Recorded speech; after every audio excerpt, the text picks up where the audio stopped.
BJP की रणनीति है प्रचंड बहुमत से वापसी, जैसा महाराष्ट्र में किया, जैसा बिहार में किया। उत्तर प्रदेश की पहचान को बदलने में योगी आदित्यनाथ की एक बड़ी भूमिका रही है कि अखिलेश यादव बार बार सीटों पर अपने उम्मीदवारों का ऐलान करेंगे और उम्मीदवार बदलेंगे। जो नए प्रदेश अध्यक्ष हैं भारतीय जनता पार्टी के पंकज चौधरी, उनके सामने भी एक अग्नि परीक्षा है उनकी। पंकज चौधरी की सही मायनों में बहुत बड़ी परीक्षा है उनके सामने। 9 साल से योगी आदित्यनाथ जी मुख्यमंत्री हैं वहां पे। केंद्र में 2014 से प्रधानमंत्री नरेंद्र मोदी हैं। प्रधानमंत्री नरेंद्र मोदी वाराणसी से सांसद हैं। न्यूज 24 उत्तर प्रदेश के सभी दर्शकों को मेरा प्रणाम। आपने होली मना ली होगी। उत्तर प्रदेश में भी आज भव्य तरीके से होली मनाई गई है। खास तौर पर राजनीति की बात करें तो राजनेताओं के बीच में बहुत होली मिलन, आपस में जो प्रतिद्वंदी, राजनीतिक प्रतिद्वंदी जो हैं वो भी होली मिलन में एक दूसरे से मुलाकात कर रहे हैं। मुलाकात कर ली है उन लोगों ने और अब लगभग होली लगभग सभी ने मना ली है। अब जो 4 बजे आप जब ये शो देख रहे हैं तो उसके बाद आपको लग रहा होगा कि अब जो ये होली मिलन कार्यक्रम में जो अब नेता आपको आपस में बहुत प्यार स्नेह दिखाते हुए नजर आ रहे हैं, अब ये उत्तर प्रदेश के जब चुनाव नजदीक आएंगे तो उसमें क्या होने वाला है, इनके मन में क्या चल रहा होगा जब आपस में राजनीतिक प्रतिद्वंदी को वो होली की बधाइयां दे रहे होते हैं, चाहे सोशल मीडिया के जरिए या फिर होली मिलन कार्यक्रम में एक दूसरे के साथ वो जब मिलते हैं तो उस टाइम पे उनके मन में क्या चल रहा होगा। तो इस पर तमाम चीजें बातचीत करेंगे और उत्तर प्रदेश में खासतौर पर भारतीय जनता पार्टी के अंदर क्या चल रहा है, खासतौर पर होली मिलन कार्यक्रम जो भव्य तरीके से अलग अलग जगहों पर बीजेपी मना रही है उसके अंदर क्या प्लानिंग चल रही है, क्या बीजेपी को कोई नुकसान तो नहीं हो रहा है, क्या जाति समीकरण जो बिगड़ रहे हैं उसको सही करने की कोशिश तो नहीं है। तमाम चीजों बातचीत करेंगे। बातचीत करने के लिए मेरे साथ विजय शंकर सर हैं। बहुत बहुत स्वागत है सर आज फिर से। धन्यवाद। होली तो पूरे उत्तर प्रदेश ने मना ली सर, हम लोग भी होली मनाकर दफ्तर पहुंच चुके हैं। तो आज जिस तरीके से हमने देखा कि बहुत सारे पॉलिटिकल लीडर्स जो हैं वो आपस में मुलाकात कर रहे हैं, उसमें पक्ष विपक्ष भी साथ, बहुत जगह ऐसा देखा गया कि कार्यकर्ता हैं वो हैं सब साथ में होली मना रहे थे। लेकिन जब साथ में होली मना रहे होते हैं तो उनके दिमाग में क्या चल रहा है, खासतौर बीजेपी की बात करें तो? देखिए, उत्तर प्रदेश में बीजेपी सत्ता में है, योगी आदित्यनाथ जी मुख्यमंत्री हैं जी। और अब सवाल ये उठ रहा है जो ज्यादातर बीजेपी के कार्यकर्ताओं के मन में, 2 तरह की चीजें जो मुझे लग रहा है जो है।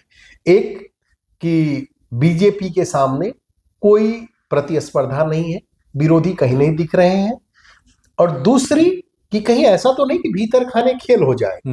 तो ये 2 तरह के, कहते हैं ना कि दो धाराएं एक साथ चल रही है।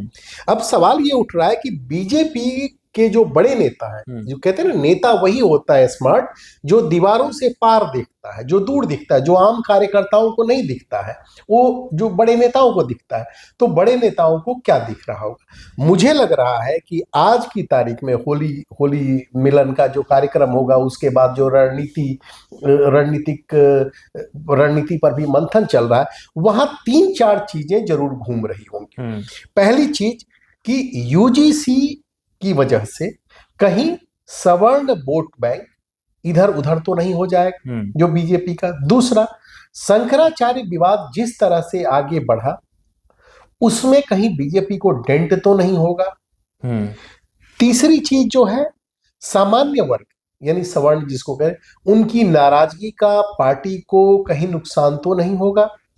इसके साथ ही कहीं Akhilesh Yadav OBC vote bank जो बीजेपी ने एक मजबूती से अपने साथ जोड़ा है उसमें सेंधमारी करने में कामयाब तो नहीं रह जाएंगे, क्योंकि अखिलेश जिस तरह से पीडीए के दांव को आगे बढ़ा रहे हैं और जिस तरह की रणनीति के साथ आगे बढ़ रहे हैं उसमें ऐसा महसूस हो रहा है कि वो बीजेपी के बड़े, मतलब ओबीसी वोट जो बीजेपी उसको अपने पाले में खींचने की दिशा में आगे बढ़ रहे हैं। इतना ही नहीं, मायावती ने जब जिस तरह से कहा है कि हम अकेले लड़ेंगे, मजबूती से लड़ेंगे, और जिस तरह से कार्यकर्ता मायावती के नहीं बीएसपी के कार्यकर्ता लोगों के बीच जाने लगे हैं, ऐसे में ये भी आशंका जताई जा रही है कि कहीं जो दलित वोट बीजेपी के खाते में गया था, जुड़ा था, वो कहीं ऐसा तो नहीं कि वो छिटक के मायावती के पास चला जाए। यानी बीजेपी को सवर्ण वोट खिसकने का डर सता रहा है, उसमें से ओबीसी वोट बैंक में से सेंधमारी का डर सता रहा है, और इतना ही नहीं, साथ ही साथ दलित वोट में भी सेंधमारी की कहीं ना कहीं आशंका जताई जा रही है। तो ऐसे में बीजेपी अपना वोट बैंक किस तरह से मजबूती के साथ बनाए रखे, वोट को कैसे आगे बढ़ाए, इस रणनीति और गुणा भाग के साथ मतलब आगे बढ़ रही। बिल्कुल सर। अब जो नए प्रदेश अध्यक्ष हैं भारतीय जनता पार्टी के, पंकज चौधरी, उनके सामने भी एक अग्नि परीक्षा है उनकी, क्योंकि अब संगठन में बहुत सारा विस्तार भी होना है, बहुत चेंजेस भी होना है, कैबिनेट में भी चेंज हो सकता है, इस प्रकार की खबरें भी चल रही हैं। तो इस बीच में क्या क्या चैलेंजेस उनके सामने आपको नजर आ रहे हैं? देखिए, पंकज चौधरी की सही मायनों में बहुत बड़ी परीक्षा है उनके सामने। उनके सामने जो दो तरह की, एक तो पहले संगठन में भी जो बदलाव फेरबदल करना है, वो अब होली का काम हो गया, उस पर काम चल रहा होगा भीतर खाने बहुत तेजी से। हो सकता है कि बिल्कुल तय भी हो गया हो किसको जगह देनी है नहीं देनी है। अब जिसको अहम जगह मिलेगी वो तो खुश, लेकिन जिसको नहीं मिलेगी वो उसकी नाराजगी भी हो सकती है। अब ऐसे में उनका जो पूरा एजेंडा है, फोकस है, वो तीन तरह से मुझे लग रहा है आगे बढ़ रहे हैं। पहला, संगठनात्मक अनुशासन। बीजेपी के भीतर अनुशासन किस तरह से कायम रहे जैसा वो रहता है, क्योंकि उसी के दम पर अनुशासन, बीजेपी अनुशासन की वजह से जानी जाती है कि अनुशासित पार्टी है, कार्यकर्ता है। दूसरा, जो योगी और मोदी सरकार की जो योजनाएं उनको, उनका किस तरह से प्रचार प्रसार किया जाए, लोगों को बताया जाए कि उसकी वजह से उनकी जिंदगी कितनी बदली है। तो बेसिकली सरकार के काम का प्रचार पहला है, संगठनात्मक अनुशासन, जिससे कि बूथ लेवल से लेकर के ऊपर तक पूरी मॉनिटरिंग का मैकेनिज्म एकदम दुरुस्त किया जा सके, कार्यकर्ताओं को जोड़ा जा सके, वोट में तब्दील किया जा सके। दूसरा हो गया जो काम हुआ है, जो बीजेपी सरकार ने 9 साल से, योगी आदित्यनाथ जी मुख्यमंत्री हैं वहां पे, केंद्र में 2014 से प्रधानमंत्री नरेंद्र मोदी हैं, प्रधानमंत्री नरेंद्र मोदी वाराणसी से सांसद हैं। तो सरकार की योजनाओं के जरिए जो डबल इंजन सरकार रही, उसका कितना फायदा मिला है ये भी बताने की जिम्मेदारी है। तीसरा है जनता से संवाद को प्राथमिकता। जैसे कई बार नहीं ऐसा कहा जाता है कि भाई कट गए हैं लोग, नेता नहीं आते, तो नेताओं की जो फौज है, बड़े नेताओं की फौज है, उसको कैसे जनता से कनेक्शन स्थापित किया जाए। तो ये तीन चीजों पर फोकस करके मुझे लग रहा है कि बढ़ रहे हैं। और वो जानते हैं कि जो उनकी टीम बनेगी उसमें जातीय संतुलन भी साधना है और क्षेत्रीय संतुलन भी साधना है। अभी पूर्वांचल का, बुंदेलखंड का दबदबा दिख रहा है, पश्चिमी यूपी का वजन बढ़ाना है थोड़ा सा, जिससे ऐसा नहीं लगे कि कोई छट रहा है।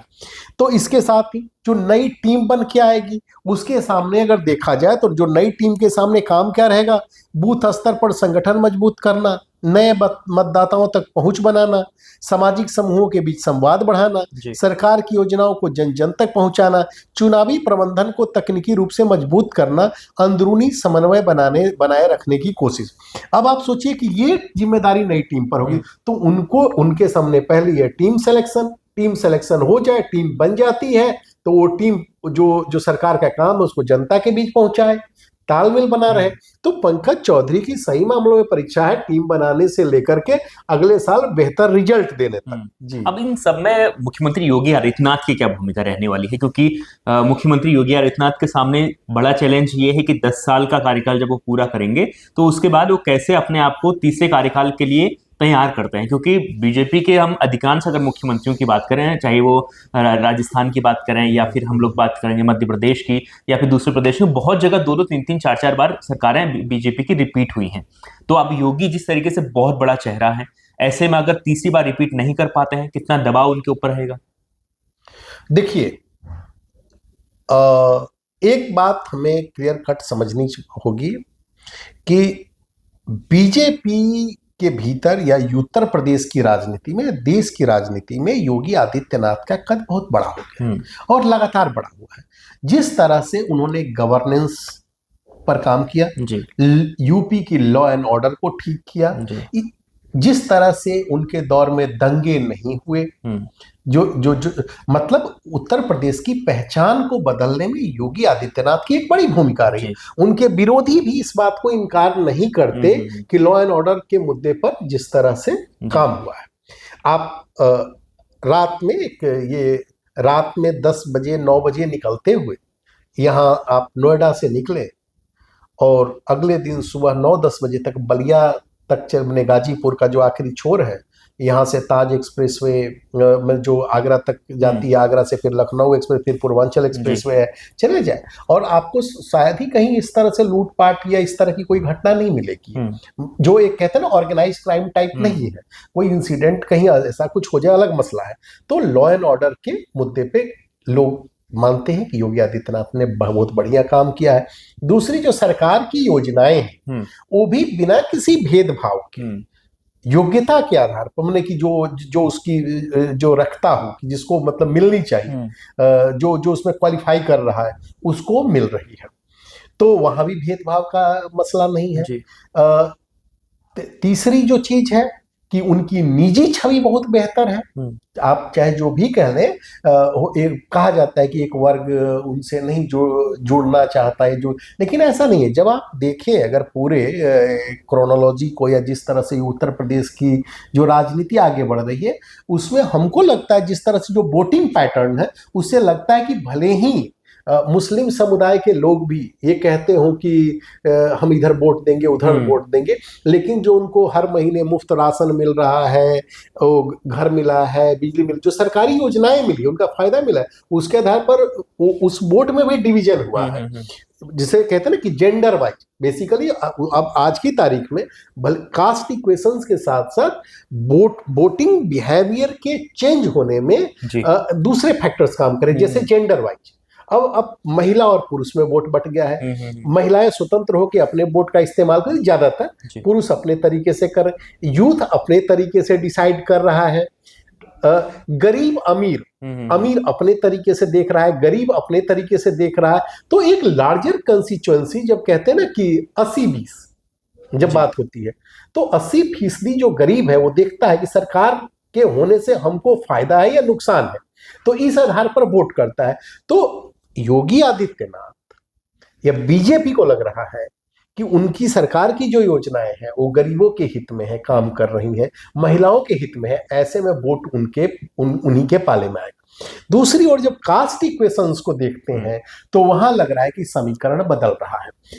मतलब पता नहीं, ये मेरा अनुमान है, मुझे ऐसा लग रहा है कि बीजेपी आज की तारीख में, भले ही टेंशन और सारी चीजें बात की जाए, अब 33 कहते हैं ना कि सिर्फ सरकार बनाने के लिए चुनाव नहीं लड़ते। बीजेपी की रणनीति है प्रचंड बहुमत से वापसी की, जैसा महाराष्ट्र में किया, जैसा बिहार में किया। आप देखिए, चाहे जितनी भी हम बातें कर ले, उनके जो गठबंधन पार्टनर है वो भी करीब करीब इंटैक्ट है। बिहार में लग रहा था कि टूट फूट होगी, लेकिन नहीं, इंटैक्ट है। तो बीजेपी को पता है कि कैसे जोड़ना है, जोड़े रखना है, उनको ये भी पता है कैसे जोड़े रखना है। और आप देखिए कि आखिरी वक्त तक बिहार में भी आरजेडी में चलता रहा, जो मैंने इंडिया गठबंधन में की सीटों पर ये है वो है, तनातनी, इनमें क्लियरिटी नहीं। तो स्ट्राइक, अभी हाल ही में संजय निषाद से बात हुई आपकी, वो क्या कह रहे थे कि हमको हारी हुई सीटें दे दीजिए, हम उसको जीत में कन्वर्ट कर देंगे। ओम प्रकाश राजभर भी इसी तरह का दावा कर रहे हैं। तो वहां सीटों की दावेदारी का भी अंदाज अलग है। अब ये देखना होगा सब विपक्ष की जो मेहनत है वो कितनी बेहतर रहती है ताकि बीजेपी को टक्कर दिया जा सके। देखिए, अखिलेश यादव एक ठोस रणनीति के साथ चल रहे हैं। उनको लग रहा है गणित उनके साथ है। उनकी सोच है कि 10 साल, मैंने 9 साल और 10वां साल मतलब शुरू हो गया है, मैंने हो जाएगा योगी आदित्यनाथ हो गया हाँ। तो उनको ये लग रहा है कि एक एंटी इनकम्बेंसी फैक्टर जो है उसका फायदा मिलेगा। और उनको गणित दिख रहा है कि जो पिछला चुनाव था यानी 2022 का, उसमें उनकी पार्टी 200 से ज्यादा सीटों पर दूसरे नंबर पर थी। 52-53 सीटें ऐसी थी जो 50,000 के मार्जिन से जीत हार का तय हुआ था।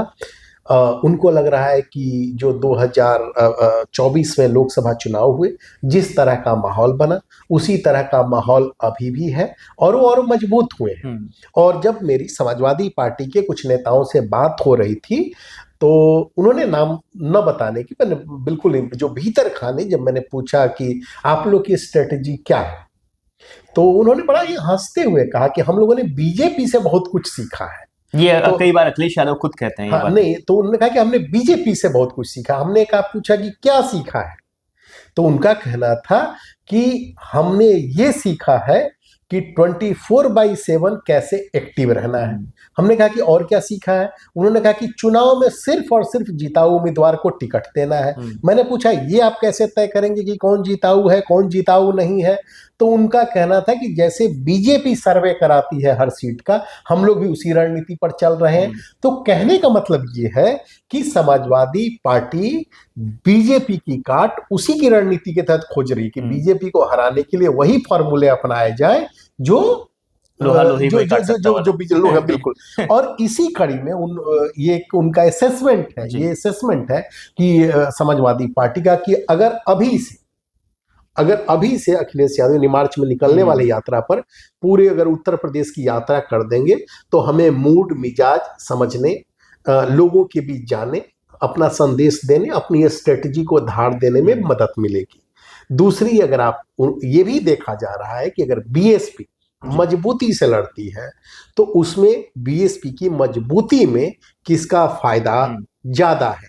तो अभी पूरा जो इक्वेशन है उसमें बीजेपी की टेंशन कैसे बढ़ाई जाए, इसी रणनीति पर अखिलेश यादव काम कर रहे हैं। और मुझे लग रहा है कि एक और चीज जो दिखेगी 2027 में वो ये दिख सकती है कि अखिलेश यादव बार बार सीटों पर अपने उम्मीदवारों का ऐलान करेंगे और उम्मीदवार बदलेंगे। मैं इसलिए ये कह रहा हूं कि 2024 में भी ये चीज दिखी। अब होता क्या है कि जब आपने किसी उम्मीदवार को तय कर दिया कि ये उम्मीदवार होगा, दूसरी जो विरोधी पार्टी है वो उसी रणनीति के तहत सोचती है कि इसके काट के लिए किसको खड़ा किया जाए, वहां कौन से समीकरण फिट बैठेंगे, और आपने आखिरी लास्ट आवर में बदल दिया। आप तो मेंटली प्रिपेयर हैं कि हमको बदलना है, हमको किसको कहां से लड़ाना है। 24 वाली रणनीति को दोबारा दोहराएंगे। हाँ, तो मुझे लग रहा है कि वो अखिलेश यादव ऐसी रणनीति जिसमें बीजेपी भी अपनी कहना कि फाइनल कुछ लॉक न कर पाए। कैसे होता है जब वारफेयर होता है, युद्ध होता है, तो उसमें दुश्मन को चकमा दे देते हैं। तो राजनीति, हाँ बिल्कुल नहीं, बिल्कुल चकमा देना। तो वो चकमा देने वाली भी मुझे लग रहा है कि होली का रंग तो उतर गया, लेकिन जो राजनीति का रंग चढ़ेगा अब चढ़ना शुरू हो रहा है। उसमें बहुत ही अलग अलग रंग दिखाई देंगे और पूरे 11 महीने तक पूरा माहौल बना हुआ है अभी से और बना रहेगा। बिल्कुल, जैसे कि दर्शकों हम आपको लगातार बता रहे हैं कि ये मार्च का जो महीना है ये बहुत महत्वपूर्ण होने वाला है उत्तर प्रदेश के लिए 2027 के चुनाव के लिहाज से, यानी पॉलिटिकली बहुत महत्वपूर्ण है ये वाला मार्च का महीना जो अब शुरू हो चुका है। अब इसी महीने से शुरुआत होगी, होली का रंग जो उतर चुका है आज, अब वो कल परसों से चढ़ना शुरू होगा और वो आपका 2027 तक वो रंग, जब तक नई सरकार नहीं बन जाती, नतीजे नहीं आ जाते विधानसभा चुनाव के, तब तक चढ़े रहेगा। और तब तक अब पार्टियां किस तरीके से एक दूसरे की प्लानिंग पर डाका डालते हैं, कैसे एक दूसरे की प्लानिंग को समझते हैं और उसके ऊपर अपना प्लान बनाते हैं, ये देखना बड़ा दिलचस्प होगा। आपके आज के डिस्कशन में क्या राय है, कमेंट कर जरूर बताएं और लगातार देखते रहिए न्यूज़ 24 उत्तर प्रदेश उत्तराखंड। आपका बहुत बहुत शुक्रिया।